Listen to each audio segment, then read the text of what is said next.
you. I was just commenting that I enjoyed watching. Can everybody hear me okay? Yes. Hear me okay. I enjoyed watching a 12.5-minute YouTube video, which all of you can watch, called "The Day in the Life of the Minister," and it starts out with our minister here at about 5:30, 6 a.m. in the morning, and takes him till late at night, right before he sprints off for a diplomatic mission to Japan. Do you believe everything politicians tell you? Yeah, it was intense, but I was sort of living that day yesterday in his honor. Thank you very much for joining us this morning. We've got a great group. We're going to have a conversation that I think will be friendly. But I think the big news right now is that you're a trading state. You represent a trading state, Singapore. Did you ever play the board games Risk and Diplomacy when you were growing up? Yes. Yeah, long ago. And you know, it always kind of irritated me that the small island states seem to win. So what is the secret? The secret is good governance. Good governance. Which we learned from you. And do you think we're still setting the model of that? Well, you're better placed to answer that, right? But on a more serious note, a study, if you look at countries which are populations less than 10 million, New Zealand, Singapore, others, seem to generally do better in governance. Partly, I think it's because we can conceptualize, plan, execute. You take a larger country, obviously it's a little bit more difficult, even without self-imposed problems. So what are Singapore's biggest problems? Size. Size. Natural resources. While I say that, I mean, to give an American audience a perspective, if you go back to the time we became independent, so you take the size of state, I think Rhode Island or New Jersey, a relatively small state. Take Canada with its current size in the north, and take, say, China. Actually, the comparison in terms of our size, respective sizes, would be put Russia on top and put China in the south, and have a small state like New Jersey or Rhode Island or something. That's the position we were in 1965. When we became independent, we were kicked out of the Malaysian Federation. We had a low-intensity conflict with Indonesia. We were dependent on, and we still are, on water from Malaysia. So we have a unique relationship which no other country in the world has, because every day for our survival we depend on someone else. We have turned that very serious strategic deficit into an opportunity because we have worked so hard on water. Today we are self-sufficient. We can recycle every So Malaysia drop. can cut off the pipe if it wants to? There is a treaty obligation not to cut it off, and we have made it clear that we hold that treaty obligation very seriously. But everyone knows that, for example, when one of the two treaties expired, we said to Malaysia, it's no longer a strategic issue. It's a question of price. If you can sell it to us at a price that we think we can, which is fair, we would do a deal, otherwise we'll go on without it. And there was initially some thinking that perhaps we were engaged in a game of chicken. We let it expire. So you're the foreign minister, or you're the Minister of Foreign Affairs and Law. And since you mentioned 1965, sorry if this is a little wonky, everyone, but I have actually read Lee Kuan Yew's memoirs. How many of you have read Lee Kuan Yew's memoirs? It is a fascinating journey through torturous, tumultuous times before Singapore was created and founded. And one of the things I was most interested in was his temporary alliance with the communists and other political parties that today you would identify as very nefarious, that eventually fell out of the system. And I'm interested in, when you talk about good governance, how do you think you get the equation right? Because we're looking at a lot of places in the world that are going through these same temporary alliances, perhaps, with nefarious players, and it's very hard for the United States to not get involved with picking winners and losers in that and letting those societies. But in Singapore, you worked, particularly the senior minister, now late senior minister, worked his way through that, because the Communist Alliance was really interesting. Yes. Look, there are two parts to your question, right? What we did and to what extent are there lessons, or to what extent do you get good governance? How do you get good governance in the rest of the world? You go back to Second World War, you look at post-Second World War, all the post-colonial societies, they've tried different models. Multi-party democracy, two-party system, military dictatorship, single-party rule, everything has failed. Where has it succeeded? Only in a small number of countries. Basically, Singapore, Taiwan, South Korea, and Japan, and of course now China. Why do I say succeeded? Because if you define success by reference to a process, do they have this sort of press? Do they have this sort of political process? Do they have this sort of participatory democracy? Then they all fail. But if you ask yourself, have they made people's lives better? Which I think is the real question, given their levels of development. I mean, when people don't have enough to eat and don't have access to clean water and no female empowerment, there are different issues that you talk about. So from that perspective, all these societies, but only these societies, really managed to move their people from a very low base to really a very high standard of living. And what China has done in 30 years, moving 300 million people out of poverty, has not been done anywhere else in the history of humankind. And I don't think they get enough credit for that. They get beaten up a lot by reference to a photograph of a lawyer who runs into the US Embassy, and that gets the first page of all the media, and they get beaten up regularly over these things. But the reality is they've improved the lives of their people in a way that no one else has done, and it's not easy for you to prescribe a method for them to have done that in those 30 years. So for us, we started out at US $500 per capita in 1965. No water, no natural resources. The size of the place is 600 odd square kilometers, which is roughly, you can travel from east to west in 45 minutes in a car, and north to south in the same period.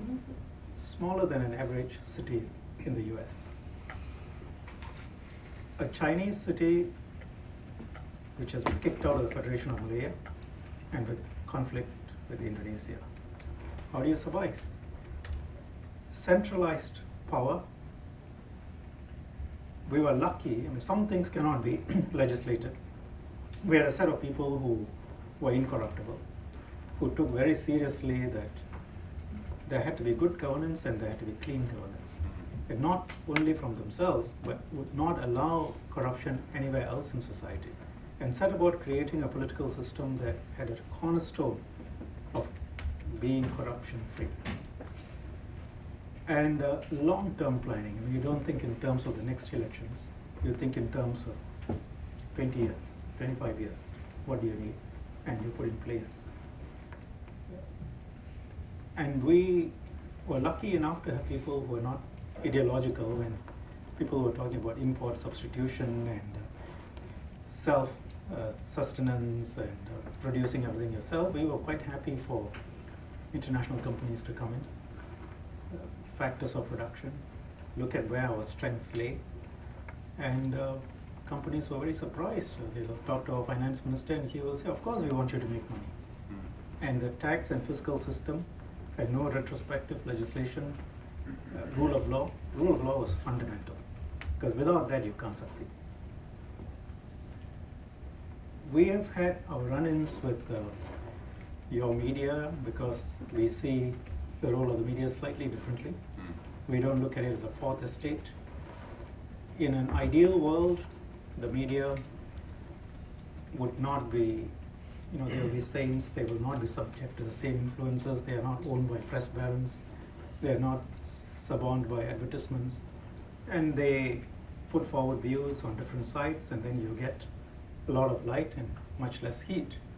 In the real world, these are the influences that impact on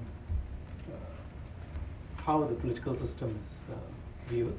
We look at the media as a neutral prism that should reflect accurately the viewpoints of the different sections, political viewpoints, government and How do you opposition. determine that very important It word, is, accurately?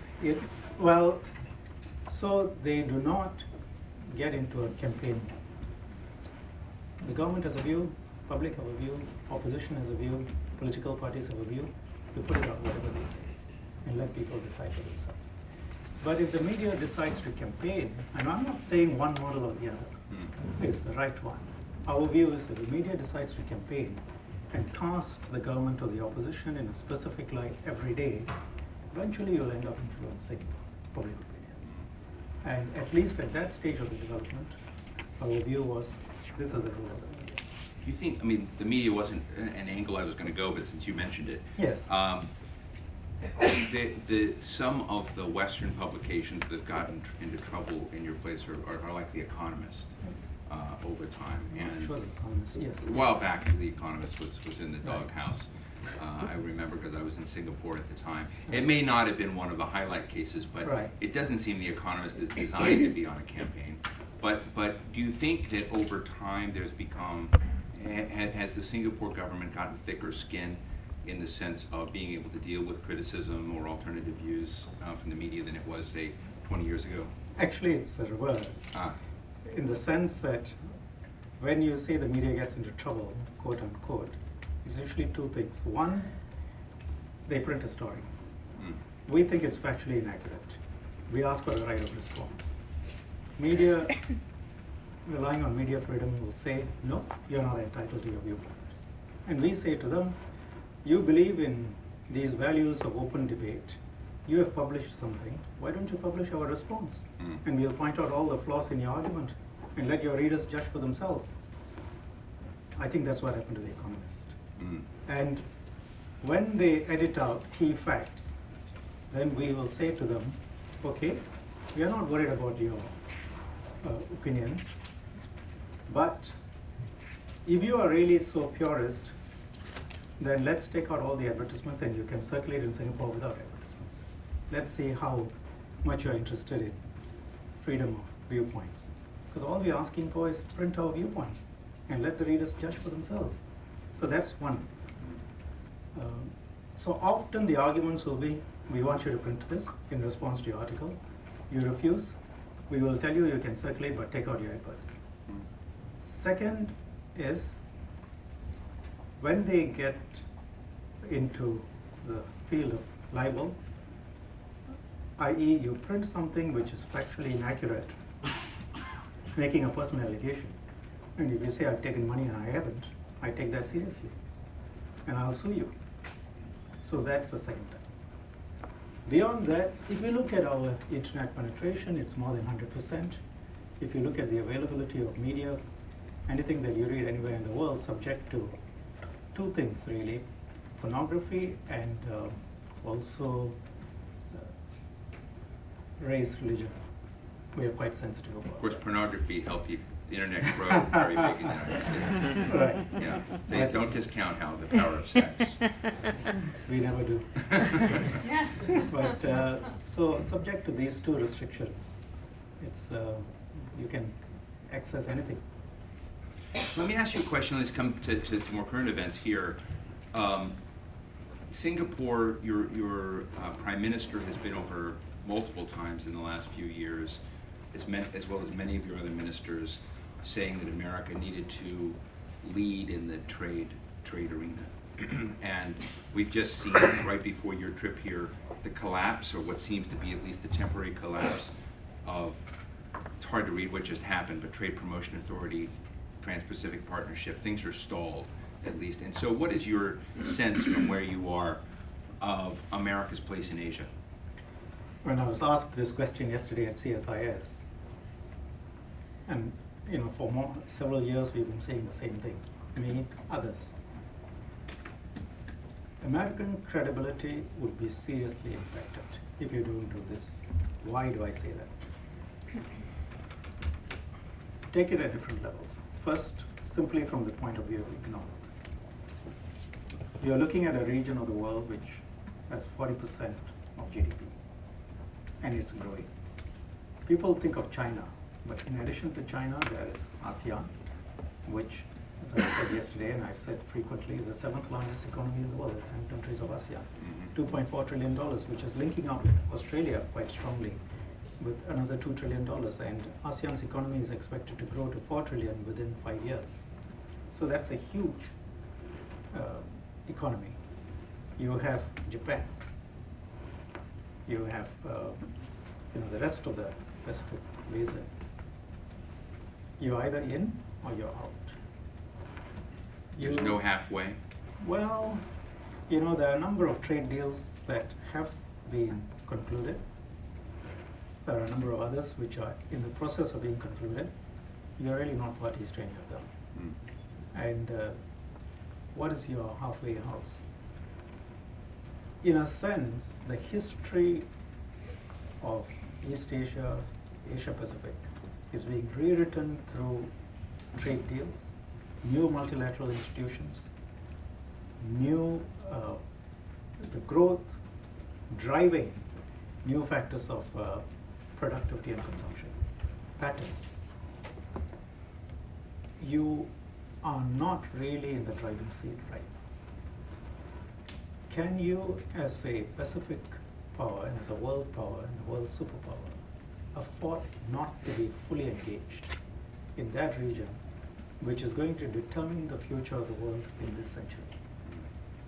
What are your levers of engagement? What are your levers of power? The TPP, and taking a second point, the TPP has been put forward by your administration for many years as being critical. You look at your president's speeches, you look at the speeches of senior administration officials coming out to Asia. What do they say? This is vital, this is important, it will be done. We are putting our hearts into it. Having said all that, having negotiated with so many countries, you don't get it through Congress. How do you think people will view America as a reliable partner? How do you think people will view America as a country that still can get things done? How do you think people will take your word in future when you say you're going to do something? How do you remain and be taken seriously if after having committed so much of your prestige to this, you don't do it? If I told you that America has for the last 15 years engaged in a number of enterprises in the world in which it's gambled its prestige and squandered it, and so that what we're seeing today is not an anomaly, but a trend. And so the world you're looking for is one in which the United States does not have the kind of prestige and engagement, and we're just going to move into a different phase. What does your world look like? And we've often said if we're not writing the trade rules, China will write them. Do you fear China writing the trade rules and playing a bigger role in the region?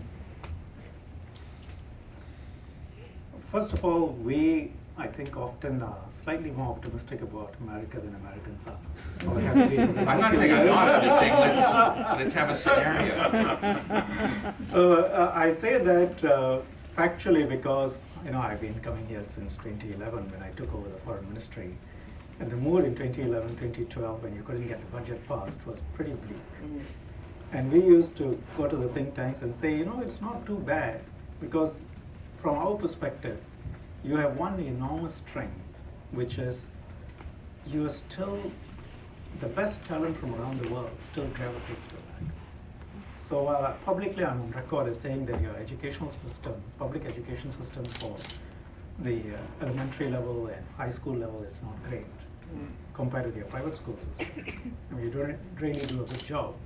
Nevertheless, you attract the best brains from around the world, you give them the opportunity to succeed, and as a result, they drive the entire society up. The creativity, the originality of thinking and the kind of environment you provide. So that's your tremendous strength, and we think that with your resources, your size, and your basic value system, you're not doing too badly. But your ability to get things done on the international stage and the amount of time perhaps that you're now spending on internal battles does put a question mark on the ability to which you are able to lead the world, as you have done since the Second World War. What do we fear? We fear a situation where America is in retreat. Because America as a global power, as an anchor for stability, has made sure that all of us have progressed. But you know, we will never, as a rational Singaporean, suggest to you something that's not in your interest. So when we say America has to be engaged in Asia, when we say America has to be a global power, we believe that to be in your interest too. So what is it going to do to your jobs and your investments and your prosperity if you're not anchored into the Asia Pacific in a very substantive way?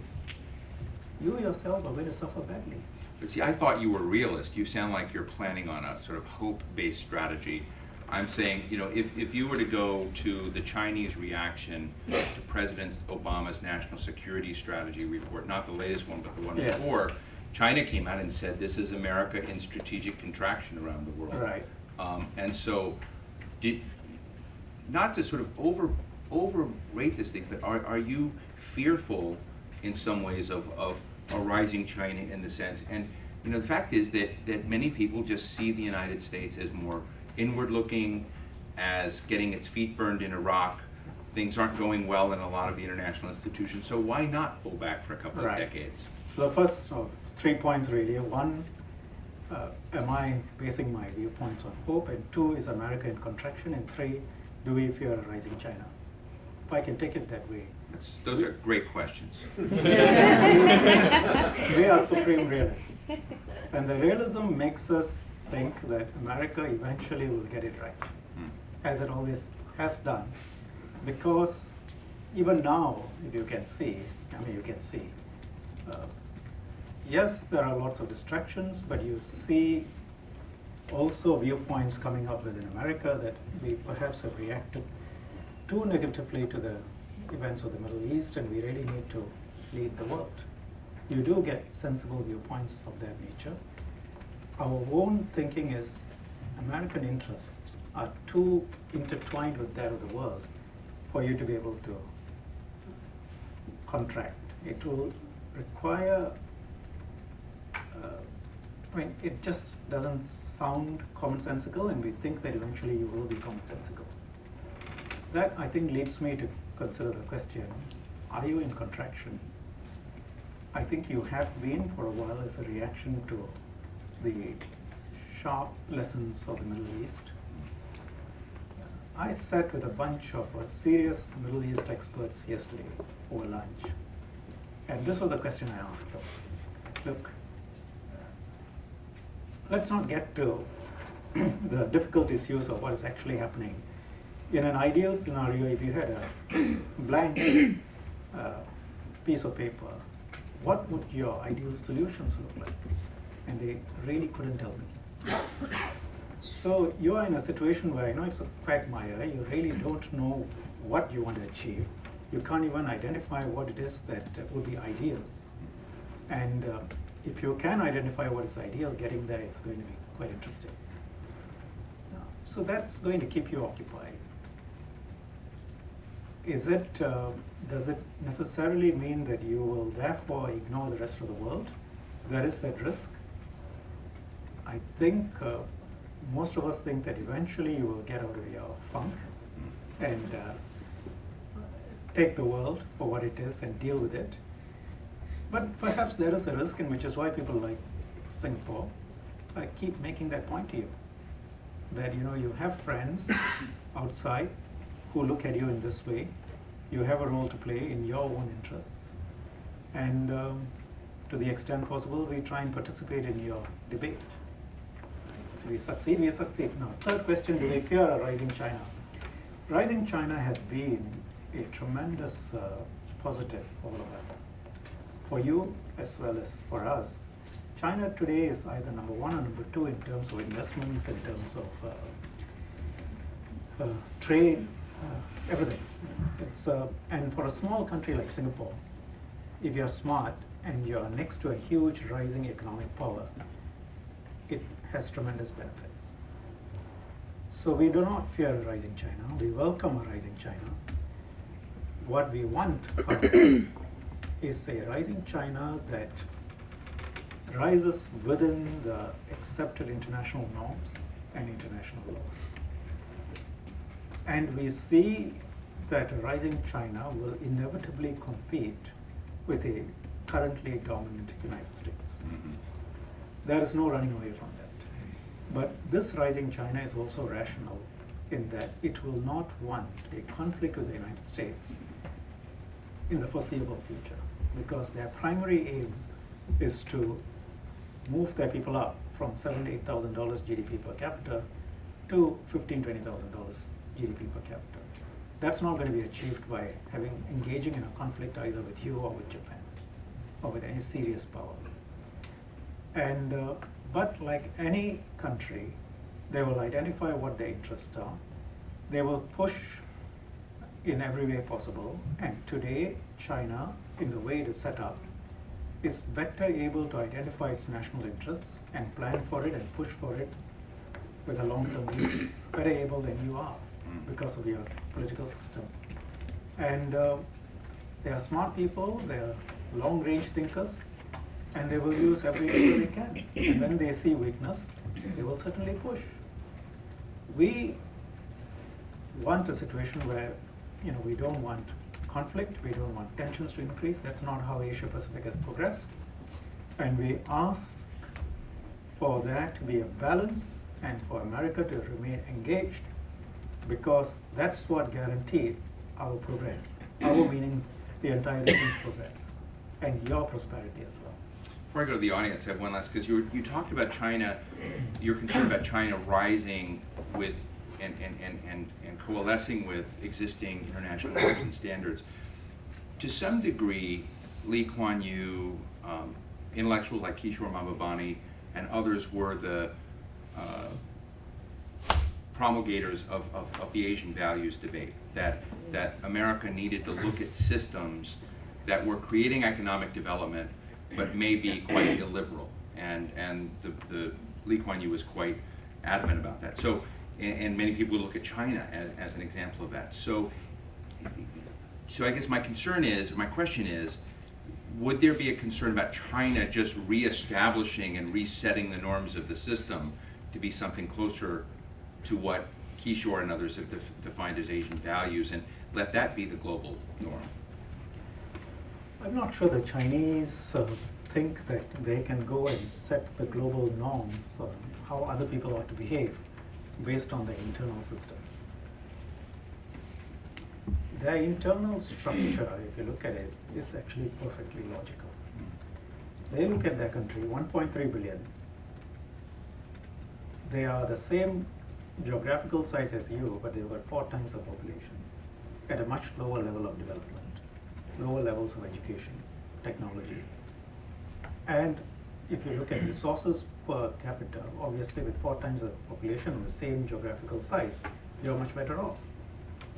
In that context, and they look at history, were you fully democratic in 1776? Or were you capitalist before you became democratic? How long did you have to improve the prosperity of your society and develop certain values in society before you gave universal franchise? I mean, you gave universal franchise in 1966, 67, perhaps. But even then, when did women get the vote? So you had a slow development. They are simply saying... Using history against us. No, they look at it and they say, how do they accept and adapt your current system to a set of economic and social conditions which are very different? They need to get their people up. They need to develop the institutions within society that can work the levers of democracy. They need to build their prosperity within their society, you need a strong middle class, and then you can, look at a different type of system. That's their thinking internally. So I don't think they think that their current system would automatically apply elsewhere internationally. And a lot of what Mr. Lee said had to do with this sort of argument as well. As society progresses, the values change, and as values change, people want different things. I mean, in Singapore, 40% of the population votes against the government in secret ballot. And so the precise structures, organizations, and so on would depend on each society's history and economic development. When I said they would want to remake the international order, for example, current existing institutions, let's say the IMF, they are the second largest economy in the world. They want a different structure. That's been blocked in Congress. A lot of neutral parties will say their request is legitimate. The administration agreed to it, but Congress has blocked it. And when you block it, what do? They go and set up a different bank. They have the money to do so. They have the wherewithal to do so, and you can't block it. So this requires you and China to work in a way where to see which requests are fair, work within the current framework. Sometimes the framework has to be changed, and that doesn't mean that sometimes China will not want to change them in a way which is inimical to international law, or in a way that might even be inimical to your interests. And that's really a matter for negotiations and perhaps argument, but I don't think either side really wants a conflict. Great. We open the conversation with all of our great folks here early in the morning. Jeff Dyer, I should say that Jeff was the bureau chief for the Financial Times in China. Jeff, allegedly we have microphones built into this that will somehow work. If they don't, I'll just repeat it. But use your soccer voice or your rugby voice. Thank you very much for the opportunity. If I can ask you a question about the South China Sea. Yes. China All roads lead to South China Sea. I knew it would come up, so I left that. Yeah. China has been reclaiming these little islets, these little reefs, in a very aggressive way. Do you view these islands and the potential militarization of them as a potentially big shift in the military balance of power within the South China Sea? And secondly, if the US was to conduct what people here call freedom of navigation operations, if they were to send boats or planes into the waters and the airspace directly around those islands, would you see that as a positive thing, or would you see that as an aggressive confrontational act by the United States? You see, we have taken a number of positions, or we have taken one position with a number of principles on South China Sea. Now I need to set that out before I can answer your questions directly. First, freedom of navigation for us is fundamental. Second, claims need to be dealt with in accordance with international law. We are parties to UNCLOS. In fact, Professor Tomiko was one of the chief architect for UNCLOS in those days from Singapore. As a maritime state, the 14th or 15th largest trading state in the world, despite our size, South China Sea represents one of our two arteries to the world. So you can see where we come from. We have said we have no view on the precise claims that China, Vietnam, Philippines, Malaysia, Brunei make. Frankly, who owns which island or which piece of rock, and whether their claims are valid or not valid, are not really something that we are too bothered about. Whether this is owned by China or whether this is owned by Philippines. What we are bothered about is if those claims are pursued in a way that increases tensions, which is why we have been very serious about moving on with a code of conduct. Because taking a realist view, can any leader of China or Philippines or Malaysia or Vietnam give up a claim based on sovereignty? It's not possible. So no one will be able to give up claims. What is possible is to try and agree on what you can and cannot do, a code of conduct, which is what we have been trying to push for ASEAN has been pushing for. China agreed in principle to proceed with it, but I have publicly said that we are a little disappointed with the pace of the progress. So you see tensions rising, Yes, tensions. and I don't see Philippines, Malaysia, or Vietnam actually engage in landfill activities like China. Well, if you ask China, they will point out that other claimant states have done landfill, have Really? reclaimed. I think the difference is. Are they right? I think factually there has been landfills and not all of them have been done by China. Hmm. Okay, I think Very satellite interesting way to frame it, photographs, yeah. satellite photographs will show that. And if you ask the Philippines and if you ask Vietnam, they will say they did their landfills in islands or islets that clearly belong to them. I see. If you ask China, they will also say that they are doing that in islets that clearly belong to them.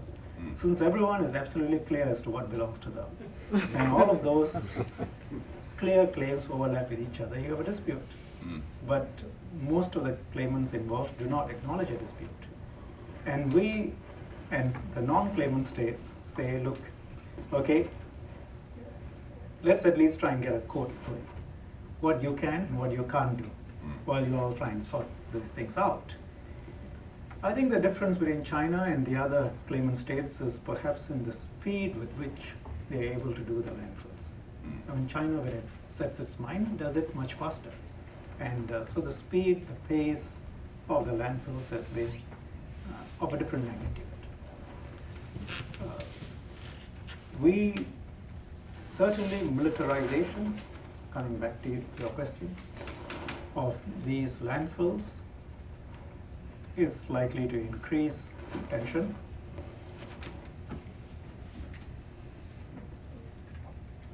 Given what we are faced with, what we have said is, look, we should try now to move on the code of conduct faster. And there has got to be serious will to it. But you know, there are limitations in international law and international relations. We have also asked every state to clarify its claims. Because if you can clarify your claims, then based on that, one can say whether your claims are valid or not valid. Most of the claimant states have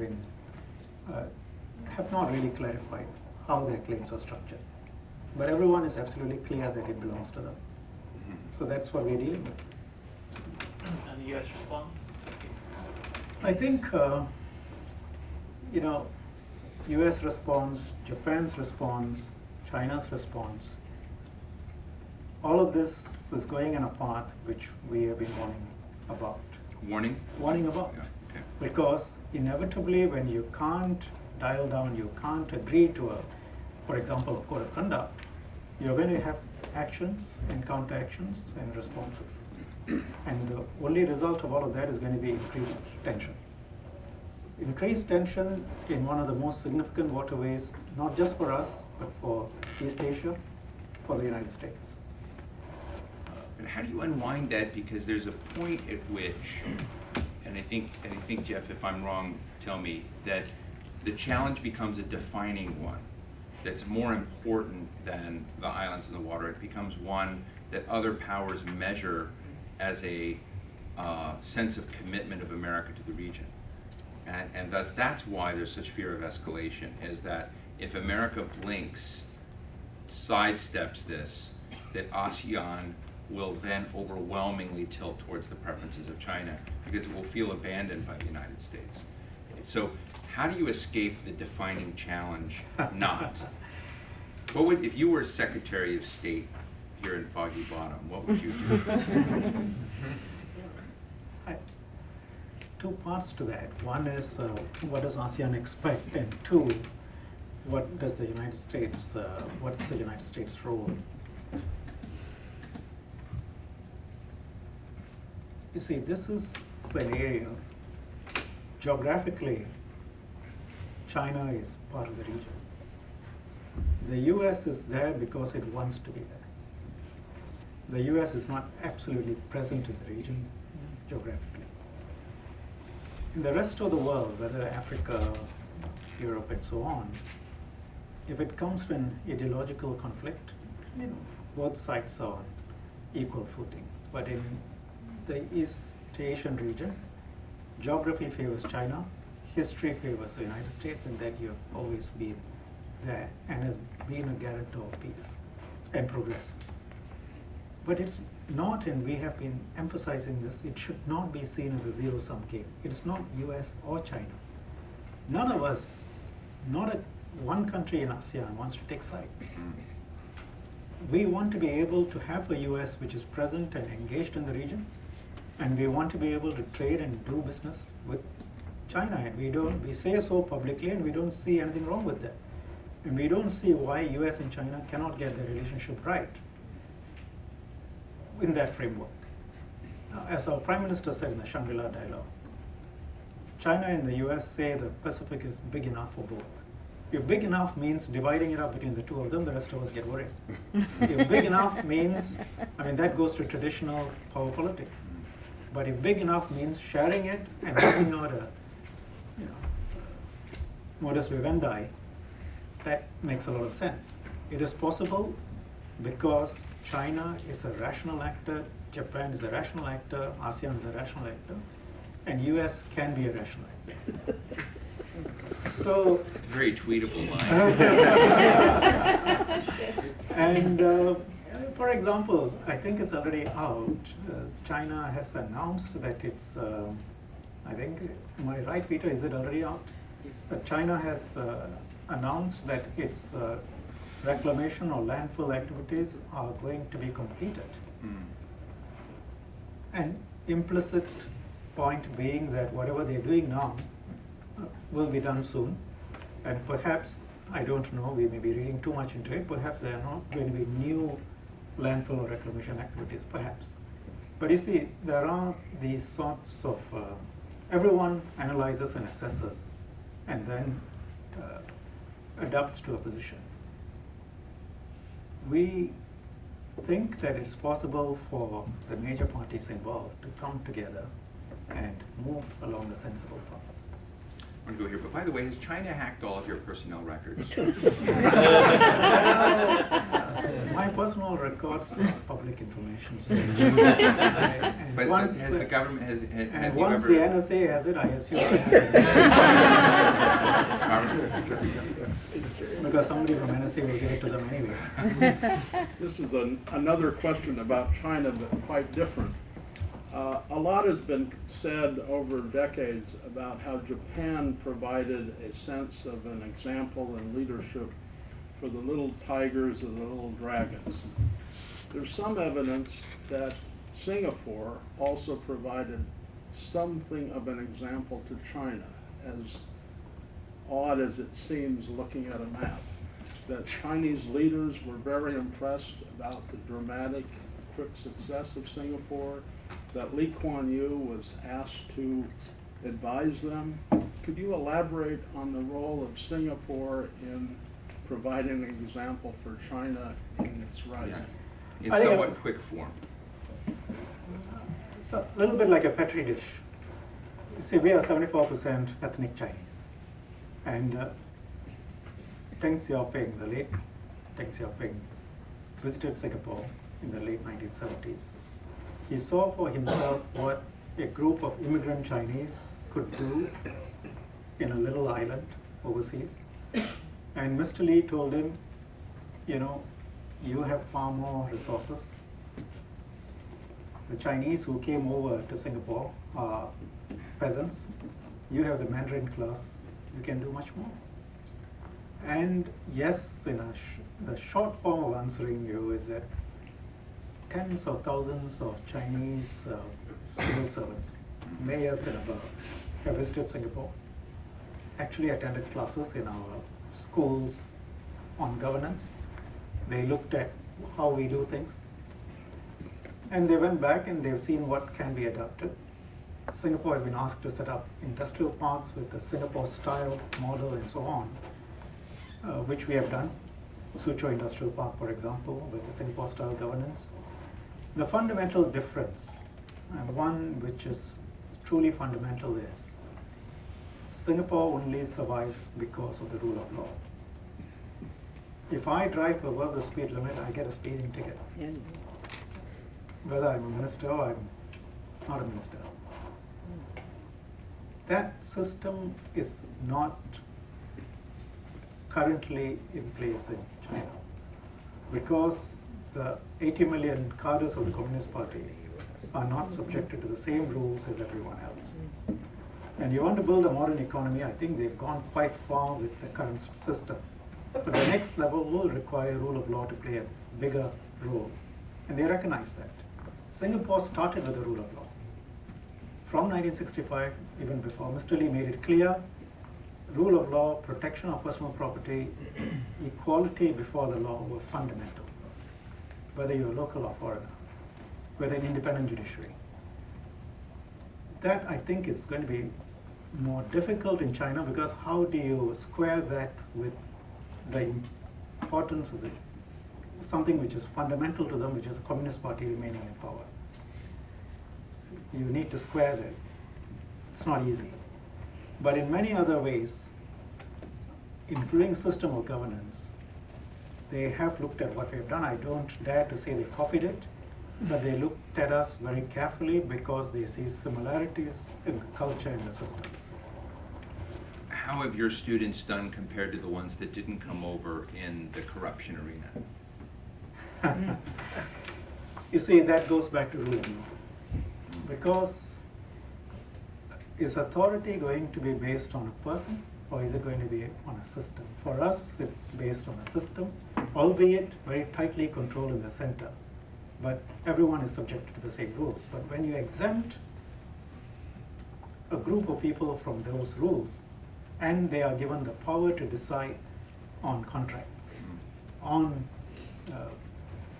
how the state is run, with best intentions, you're going to face up to corruption. Interesting. It's right here. Yeah, you talked a bit about your attitudes in Singapore about the role of the press and the media.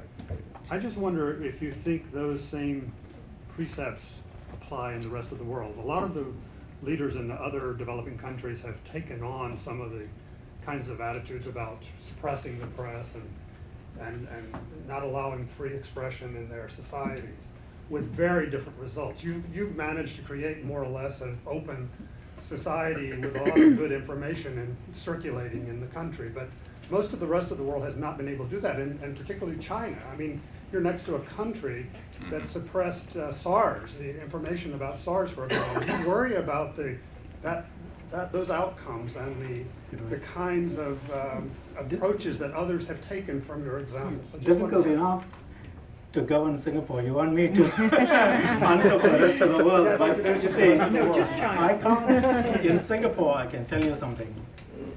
We don't suppress any news. If there is bad news, it's out there because the credibility of the government is at stake. Whether it's SARS or whether it's some disaster, medical or otherwise, we put it out. When I said we want the press to be fair and objective and neutral, I meant it. We'll put everything out. We just don't want the media to become a political actor and part of the political establishment. We want them to be neutral out there, expressing all viewpoints. Others may not share that perspective because for us, taking that approach, the media reports stuff, internet is free, often it's stuff that you have to deal with, it's inaccurate, you go and deal with it. That's our approach. Others prefer an approach where they can exercise power to suppress that. I can't answer for that. And I can't be responsible for that either. I don't think they necessarily learned those things from us because we never practiced those in the first place. J. Newton Small. So I'm interested about climate change, actually. Singapore is an island state. Yes. But you also recently opened an embassy in Iceland. Yes. And you see a lot of opportunity, I think, Not in so the much Northwest an embassy Passage. as much as our relationship with the Arctic Council. Yes. Yes. But you see an opportunity in the Arctic with the melting poles to do more shipping there, right? So I guess I'm curious to see what you see in climate change, in opportunities and also threats. This would be a really cool article. He's a journalist. It's we see climate change as serious, something that the world has to face up to. We are a small island state. You can imagine what that means if water levels rise. Long ago, we factored in that our buildings and our base level would be a certain height above the sea level. More recently, we decided we have to go up even more than that. But we think that there has got to be a responsible reaction to the current situation. The science is quite clear, and the world would be irresponsible if we don't take that science seriously. Our membership of the Arctic Council, there's a lot of questions because what is Singapore, which is at the equator, got to do with the Arctic? And when we wanted to become observers of the Arctic Council, people were nonplussed. They were surprised. And we don't usually go out and join organizations. We're very careful about where we go. And we pointed out that if an Arctic route opens up, as one of the world's busiest ports, the Straits of Malacca, a new route opening up in the Arctic has got very considerable implications for Singapore and its economic viability. And we want to be there, but also we have, strangely enough, technology on icebreakers and the environment and what you can do with the environment in the context of oil spills, world-class technology. And we offered to share it and deal with the countries, and people were satisfied that we were speaking the truth, and which is why we got into the Arctic Council. Yes. 3 issues. I'm going to let you pick the one. Real short, because we've only Real got 4 short. minutes. So. Women, you mentioned women twice in your speech. That's Yes. remarkable. And I'd like you to talk a little bit about kind He of... talked about sex, I talked about You women. Women are Look at me shaking like, their heads, okay, yeah. well, that's okay. I talked about female empowerment. Secondly, crowdfunding. Yes. The Monetary Authority of Singapore released a crowdfunding proposal about 2 or 3 months ago. And I'm just Right. curious as to where that is. And thirdly, Federal Reserve increasing interest rates and the impact on Singapore. So any one of those or more. Let's deal with women. What do you want? Women Ah. empowerment. Hi, I Yeah, go ahead.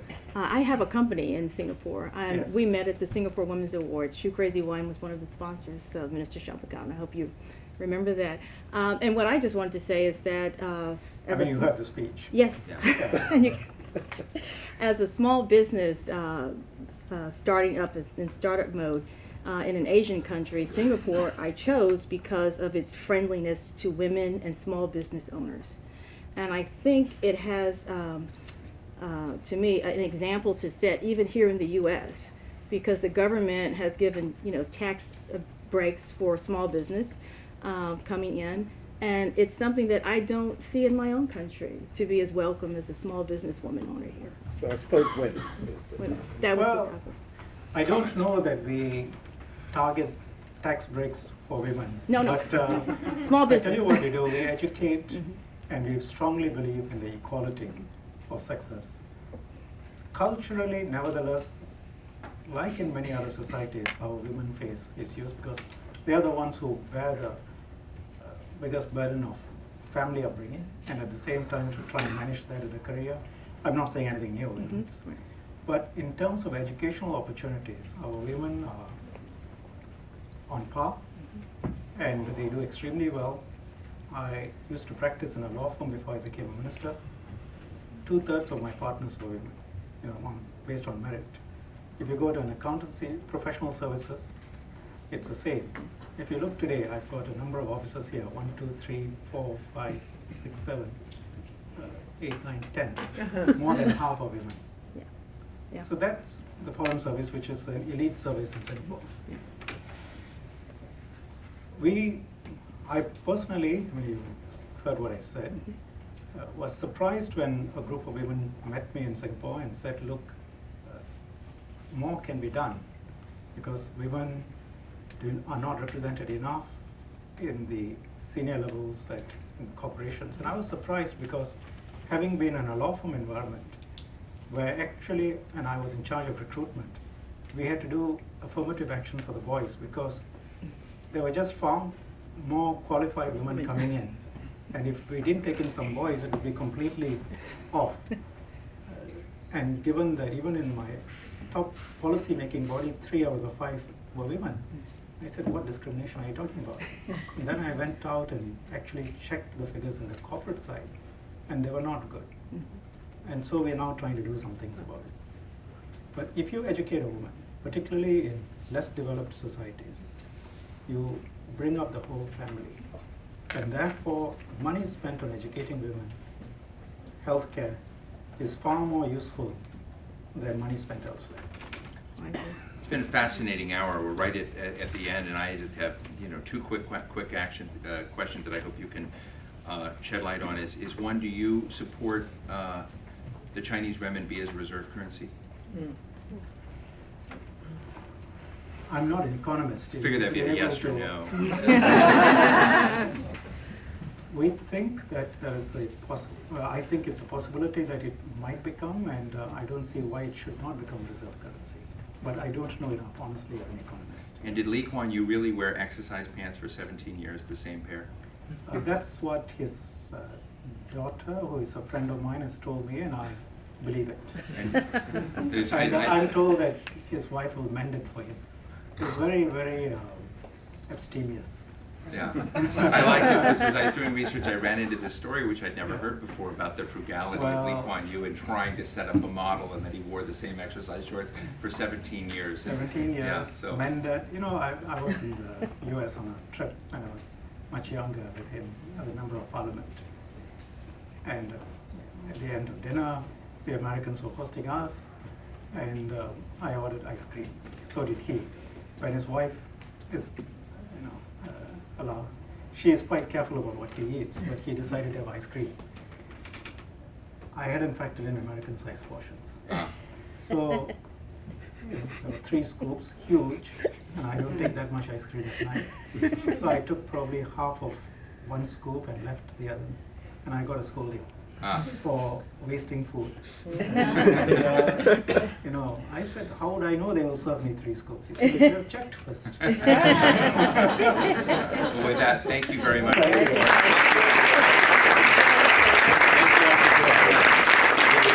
I want to thank the ambassador as well for joining us and making this happen this morning. Thank you. Oh, absolutely.